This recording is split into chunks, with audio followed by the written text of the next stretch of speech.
We get numerous telephone calls wanting to know whether or not we recommend taking a police polygraph when the police call and offer you one.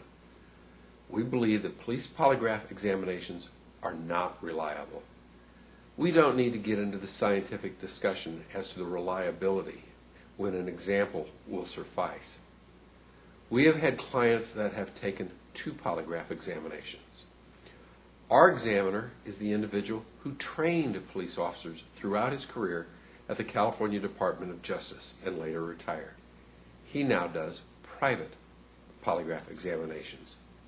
We have had cases where our examiner has passed the person and found them to be not deceptive, while the police department examiner, who was trained by our examiner, found them to be deceptive.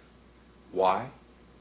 We have also seen certain police examiners that never find that anyone passes a polygraph. They always find that the suspect is deceptive. Further, many prosecutors are not moved by a favorable result on a polygraph machine. They only believe the results if they point towards guilty. Why? Well, they have explained it to us that psychopaths have no conscience and therefore demonstrate no stress when they're lying.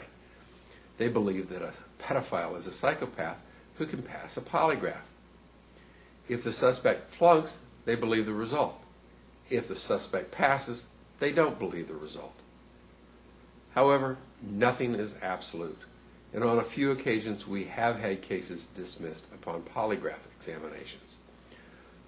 With some lawyers, if the client takes a polygraph and fails it, there is a tendency to stop preparing the case because of the belief that the client is guilty and the case should be plea bargained. At the very least, the attorney does not have the zeal that he or she might otherwise have had. Further, the client may become afraid that the attorney doesn't believe in the case and will not try as hard. There is a breakdown of trust in the attorney-client relationship. With police examinations, too often the polygraph examination becomes a ploy used as part of the interrogation process. This is how they are trained. It is the questioning of the client before, during, and particularly after the polygraph examination that they want. Even if the person passes or it's inconclusive, the officers are allowed to lie. They can tell the suspect that they failed the polygraph examination and then ask the suspect what could have happened that would have caused that.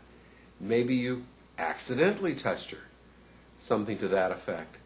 The polygraph examination is literally used as a psychological ploy to apply pressure to extract some sort of an admission. We would recommend that you not take a police polygraph examination. If you want to have a polygraph examination, you should go to a private, reputable polygraph expert.